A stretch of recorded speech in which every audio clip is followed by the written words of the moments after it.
Hello everyone, Ace here, and today let's talk about why progressives think that Jack Thompson was right about video games. Specifically, progressives think that video games cause violence in real life. This is a topic that has picked up traction yet again, thanks to the words of one of the producers of Halo, who back in April of 2023 decided to state, quote, "I honestly don't think I could work on a game that glorifies or fantasizes modern guns. Call of Duty, Battlefield, Rainbow Six. I've had moments I've struggled with Halo, but the weapons and world is pretty sci-fi, which creates a large enough separation from reality." In other words, Nick believes it is morally abhorrent to develop a game that has modern firearms within it, as doing so would somehow automatically fantasize or glorify said firearms. Taking it a step further, the reason that it is somehow problematic to glorify or fantasize real-life firearms would be because that would somehow result in real-life violence. All of which is to say that Nick is in fact arguing that video games such as Call of Duty, Battlefield, and Rainbow Six cause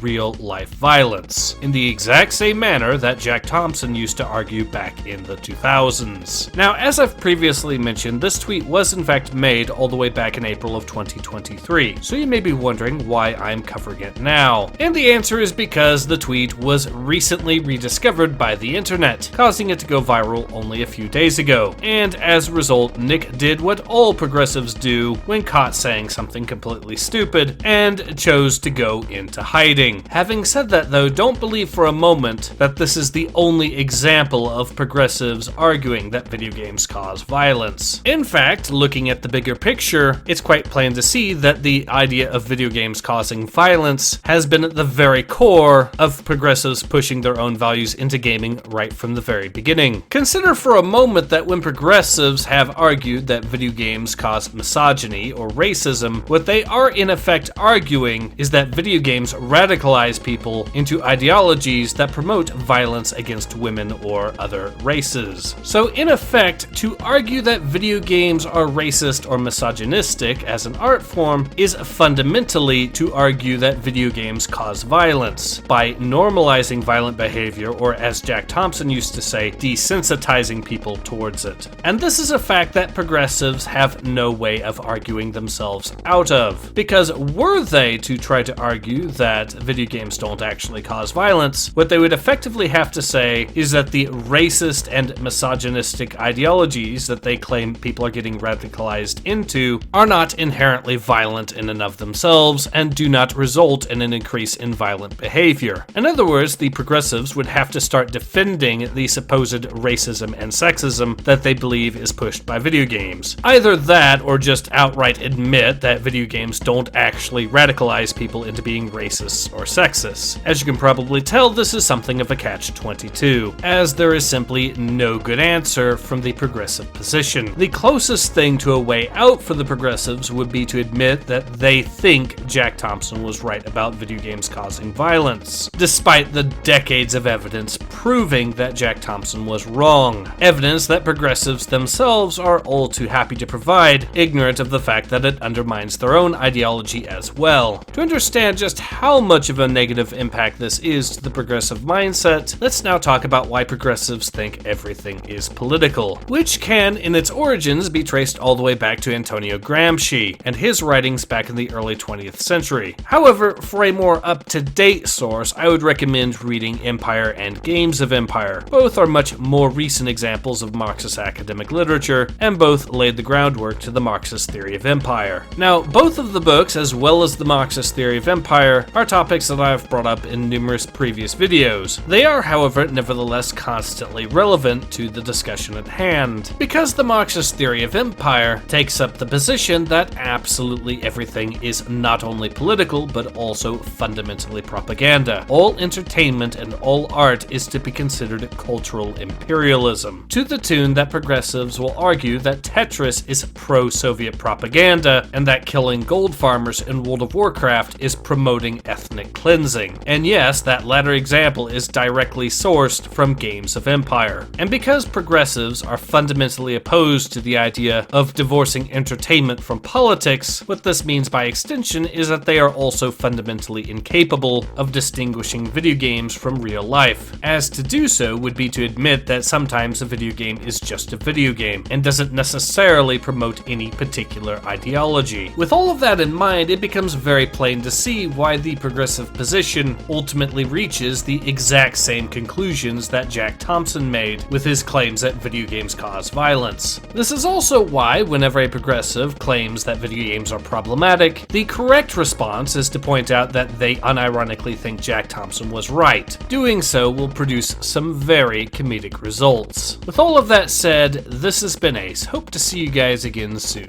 Take care. Ace out.